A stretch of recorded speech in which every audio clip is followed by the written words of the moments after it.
Alors, un petit exercice qui permet d'illustrer l'échantillonnage dans le cas gaussien. Ce que j'appelle cas gaussien, c'est le cas où la population à laquelle on va tirer des échantillons suit une loi normale. Donc là, on sait que la distribution des tailles des hommes en France, c'est une loi normale. L'espérance, c'est donc la moyenne de la population, c'est 1,75 m. La vraie variance de la population en France pour les hommes adultes, c'est 37,5. Je vais prendre 36 en exercice pour avoir un écart type à 6 cm, ce qui va faciliter les calculs. Donc on va essayer de voir pourquoi et quelle est la distribution d'échantillonnage. Donc c'est la distribution de la variable aléatoire moyenne d'échantillon. Et on va calculer des probabilités de dépasser 1,81 m qu'on avait déjà calculé dans d'autres vidéos dans le cas où on prenait un seul individu. Ce sera peut-être trop fait pour comparer. On va le calculer avec n égale 4. Donc si on prend 4 personnes au hasard, quelle est la probabilité que la moyenne dépasse 1,81 m? On va représenter le graphique et on va calculer cette probabilité quand n égale 9. Et on va aussi regarder ce qui se passe d'un point de vue graphique.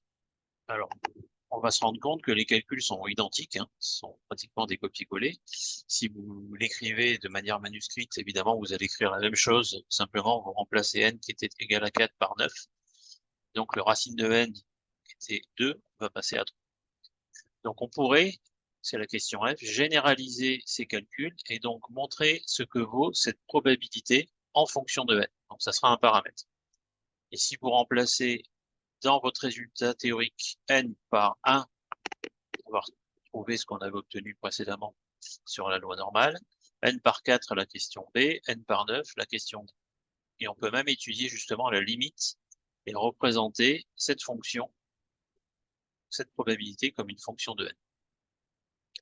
Alors, quelle est la loi de la variable aléatoire moyenne d'échantillon? Comme la population des tailles suit une loi normale, on sait qu'on va avoir, quel que soit n, donc quelle que soit la taille de l'échantillon petit n, une loi normale pour la moyenne des tailles qu'on constitue de manière aléatoire. Donc ça, une loi normale d'espérance nue, la vraie moyenne, 1,75 m. Et on sait que la variance de xn bar, c'est sigma 2 sur n, la variance de la population qui est égale à 36 divisé par n.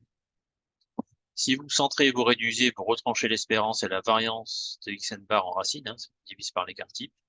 Et donc, ça vous donne donc xn bar moins 175 sur racine de 6 au carré, qui est 6. Et le 1 sur racine de n, on l'a passé au numérateur sous cette présentation ici, ce qui avait déjà été évoqué dans d'autres vidéos. Pour la question sur le calcul de dépasser 1,81 m. Donc, si on cherche à dépasser 1,81 m, en faisant la moyenne de 4 personnes prises au hasard, on peut directement rentrer la formule dans Excel, puisqu'on connaît l'espérance et la variance. Donc, l'espérance, c'est 1,75 m, et la variance, c'est 6 au carré divisé par 4. Donc, on a directement le calcul dans Excel. N'oubliez pas que dans Excel, la formule loi normale vous demande non pas la variance, mais l'écart type.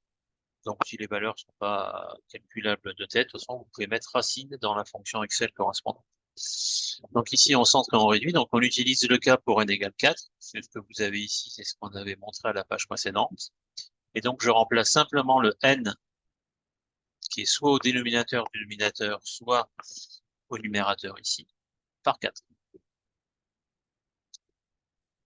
Donc, ça vous fait 36 divisé par 4 qui est égal à 9. Et en racine, on obtient 3. Donc, ça veut dire que la variable centrée réduite, si je veux centrer la moyenne de 4 tailles au hasard, je retranche bien 1,75 m, puisque l'espérance, on sait qu'elle ne dépend pas de n, c'est toujours mu. Ça a été montré précédemment, donc en tout cas dans d'autres vidéos plus théoriques, sur la variable aléatoire xn bar, et on sait que la variance, ça a été montré aussi, c'est sigma 2 sur n.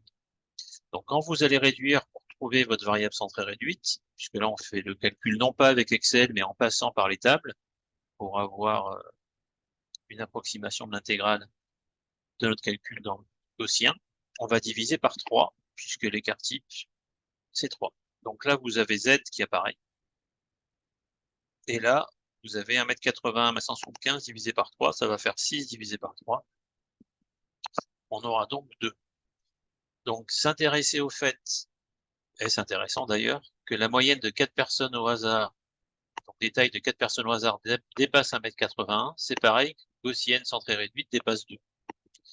Là, vous allez dans la table. Ça a été vu aussi dans d'autres vidéos et on sait que c'est 2,28. Donc 2,28, si on prend 2,5 comme référence, comme approximation, ça fait un 40e. Donc ça arrive, c'est un phénomène qui arrive à peu près une fois sur 40. Donc c'est plus que ça, hein. Une fois sur 40, c'est pas tout à fait la valeur. C'est plus faible que ça encore.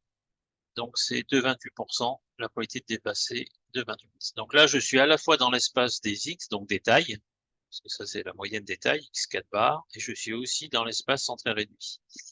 Dans les vidéos sur l'approche théorique, vous avez aussi le passage dans les deux espaces sur X and bar. Et ça a été montré sur X dans la gaussienne, dans d'autres vidéos aussi. Donc qu'est-ce qui se passe?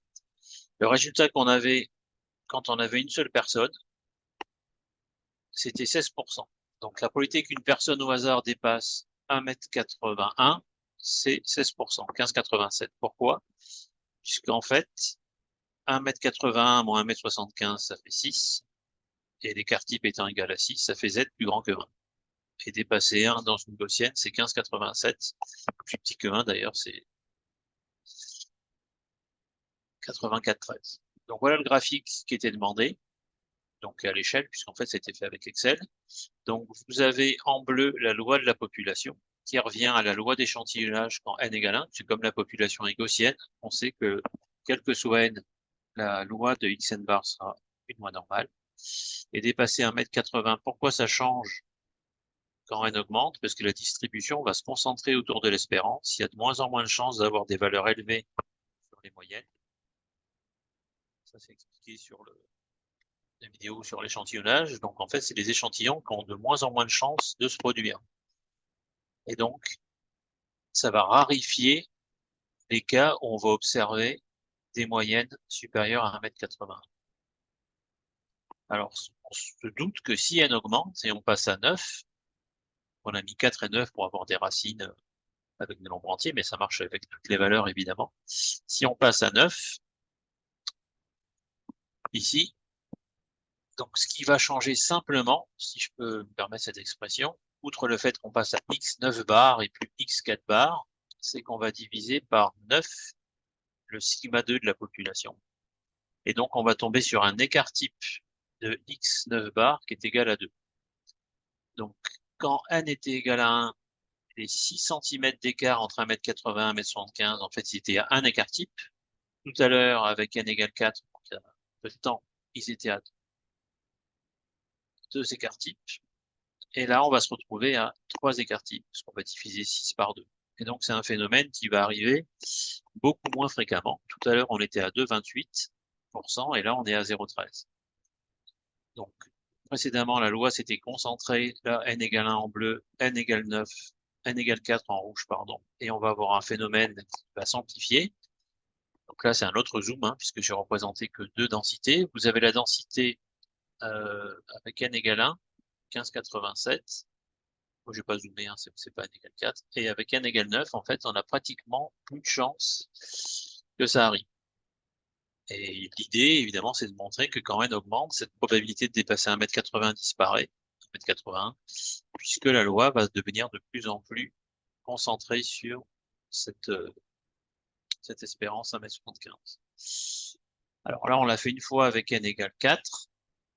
C'était ici, avec n égale 4. On l'a refait avec n égale 9. C'est identique. C'est le même principe. Le changement, c'est qu'en fait, il y a moins de masse de proba au-dessus d'1,81 m avec cette loi que celle qu'on avait avec n égale 4. Et on pourrait se dire qu'on va faire le calcul de manière générale, ce qui évite de faire le calcul à chaque fois et surtout de se rendre compte de la probabilité paramétrée. Donc si je le calcule en fonction de n, quand je calcule xn bar plus grand qu'1,80 m, je vais centrer, donc ça ne change pas qu'on aura toujours le fait que la variable centrée soit au-delà de 6 cm, évidemment par rapport à l'espérance. C'est le principe de centrer. Mais cette fois-ci, quand on va calculer z, on va avoir racine de n qui va rester. Et donc, on va manipuler dans le calcul de probabilité. Donc ici, une fois que j'ai réduit, donc j'ai bien z dans le terme gauche de mon inégalité sur le calcul de proba, et on a 6 sur 6 fois racine de n, ce qui va faire racine de n, 6 sur 6 faisant 1. Comme c'est la proba de dépasser, je calcule le complémentaire pour avoir ma fonction de répartition.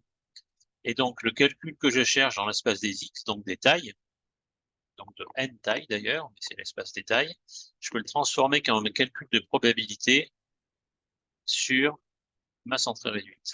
Et donc c'est 1 moins la fonction de répartition de racine de n. Alors si vous mettez les valeurs de n qu'on avait déjà vu ensemble, si vous mettez n égale 1, ça fait racine de 1. Donc si vous prenez une personne au hasard, ça fait 1 moins f de 1, donc 1 moins 0,9413, qui fait 15,87% de chance que la personne dépasse 1,80 m. Si vous mettez n égale 4, ça va vous faire moins f de 2. 2, la probabilité de dépasser 2, c'est 2,28. Donc si vous prenez 4 personnes au hasard et vous en faites la moyenne, la probabilité que cette moyenne dépasse 1,80 m, c'est 2,28. Si vous mettez n égale 9, ça fait f de 3. La probabilité de dépasser 3, c'est 0,13% dans une centrée réduite. Donc la probabilité que la moyenne de la taille de 9 personnes prises au hasard dépasse 1,80 m, ça fera 0,13%. Et donc vous englobez tous les cas qu'on a vus précédemment, et c'est même généralisé parce que ça marche pour tout n. C'est un entier n. Donc le graphique suivant est un peu trompeur, puisque les points sont reliés alors qu'il n'y a pas de valeur d'entier entre les valeurs 1, 2, 3, 4 et ainsi de suite. Alors comment étudier la limite d'un point de vue mathématique quand n augmente? On sait que la fonction de répartition f de x tend vers 1 quand x tend vers plus l'infini. Donc je renvoie au cours sur les probabilités. Là c'est un peu plus ancien, mais on sait que racine de n tend vers l'infini quand n tend vers l'infini. Donc comme racine de n tend vers l'infini, ça joue le rôle du x qui est là, le f de racine de n va tendre vers 1. Alors je vous mets 1 moins, puisqu'on va tendre par valeur inférieure. On va s'approcher de 1 par valeur inférieure. Je vous rappelle qu'on peut s'approcher par valeur supérieure, par valeur inférieure ou par oscillation. Donc là, c'est bien par valeur inférieure. Donc la limite du complémentaire, ça va être 0+, c'est-à-dire qu'on va tendre vers 0 par valeur supérieure. Et voilà une illustration sur le graphique que vous avez en dessous.